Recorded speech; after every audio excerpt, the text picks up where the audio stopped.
Pozdravljeni, dragi otroci, prijazno dobrodošli v mojem knjižnem kotičku. V današnji pravljici bomo spoznali žabico po imenu Rozi, ki pa ni znala plavati. In ne boste verjeli, katera žival je prijazno priskočila na pomoč ter jo naučila plavati. Predlagam, da se udobno namestimo in prisluhnemo slovenski pravljici, nastali izpod peresa avtorice Iris Golob, z naslovom Žabica Rozi.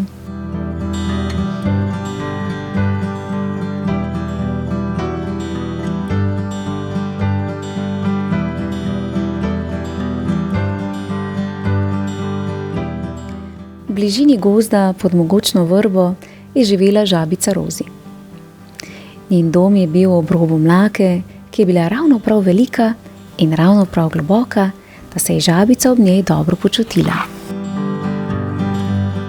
Zvečer, ko se je sonce počasi poslavljalo, ko je le še tu in tam obsvetilo kakšen del gozda, se je žabica Rozi odpravljala k počitku. Raga. O, kako lep dan je bil danes, je zadovoljno zavzdihnila. Stisnila se je v luknjico pod korenino, ki je bila tako zavita, da je Rozi v njenem objemu vsak večer mirno zaspala.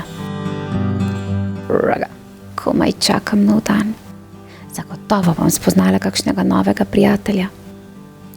Je še pomislila Rozi, na široko zazehala, se stisnila v majhno kepico in zaspala. Rozi je bila majhna, skoraj neopazna žabica, pa vendar so vse živali vedele, kje živi. K njej so prihajale, kadar so potrebovale kak nasvet, kadar so želele potožiti, kaj se jim je zgodilo, ali pa so prišle kar tako na klepet. Vedno je se jim dobro prisluhnila, razmislila, svetovala ali pa samo tiho poslušala njihove zgodbe. Vsi so se dobro počutili v njeni družbi, pa tudi ona je bila vesela vseh svojih obiskovalcev. Celo štorkljam iz bližnjega gnezda je prisluhnila, saj je vedela, da prihajajo z dobrimi nameni. To, da je pomagala drugim, je polnilo tudi njeno drobno srce.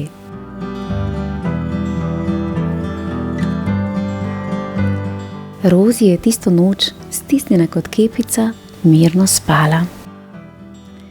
Na nebu pa so se začeli zbirati oblaki. Najprej majhni, sivi, potem pa vse večji, temnejši in težji. Prinesli so veliko vode in ravno nad mlako so postali pretežki. Zapihal je veter, oblaki so se pričeli trgati in iz njih so pričele v mlako kapljati drobne kapljice. Kapljica za kapljico. Potem pa je nebo zažarelo, strašno je zagrmelo in z neba se je vsulo nešteto kapelj. Blisk, grom in težke dežne kaplje so prebudile žabico Rozi. Kar streslo jo je in srce je začelo divje utripati. 1, 2, 3 skoki so bili dovolj, da je iz svojega zavetja oblaki priskakljala na plano. Raga, pa ne že spet, je prestrašena na široko odprla oči. Saj vem, da zveni čudno, ampak teh nenadnih poletnih neviht Rozi ni imela rada. Bila je sama, bila je tema, voda v mlaki je naraščala, dež pa kar ni in ni ponehal. Mlaka je zalila njen dom in odnašala vse, kar je Rozi imela. Ker so dežne kaplje zalivali njen obraz, sploh ni čutila solzic, ki so ji polzele po ličkih. Rozi je srce utripalo kot ponorelo. Strah jo je bilo, zdaj bi ona potrebovala koga ob sebi. Močno je zamižala. Raga, Naj že neha ta dež. Ko bi le zdaj prišel kdo od mojih prijateljev, samo da ne bom več sama. Pa tudi plavati se bom naučila, obljubim. Zamižala je še močneje, potem pa na ves glas zakričala. Ja, obljubim, plavati se bom naučila. Njen odmev je bilo slišati po vsem gozdu. Previdno je odprla oči, najprej desno in potem še levo in nazadnje obe skupaj. 3-krat je pomežiknila in še enkrat dobro pogledala. 2 veliki tanki nogi sta stali pred njo. Dvignila je pogled višje in še višje in ugotovila, da ni več sama. Ej, Rozi, jaz te bom naučila plavati, je mirno rekla štorklja in široko razprla krila, da dežne kaplje niso več močile žabice.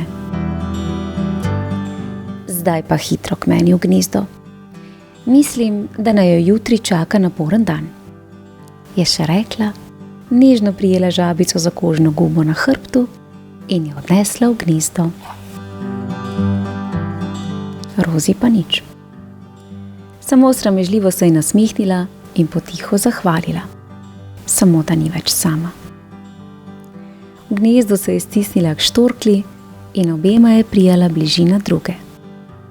Zaspali sta in sanjali vsaka svoje sanje.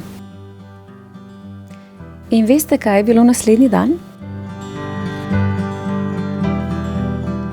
Štorklja je držala obljubo. Do kolen je stala v mlaki in spodbujala Rozi pri učenju plavanja. Prav previdno jo je prijela in dvignila vsakič, ko je Rozi zaplavala pregloboko. Smejali sta se tako na glas, da so jo slišale tudi druge živali. Novica, da štorklja uči plavati žabico, se je hitro razširila po gozdu. Živali so se zbrale ob mlaki in spodbujale Rozi, ki je bila z vsakim zamahom spretnejša in pogumnejša. Kako lepo je imeti prijatelje, ki so ob tebi takrat, ko jih potrebuješ, si je mislila Rozi. Ponosna in nasmejana se je kmalu tudi v mlaki počutila kot doma.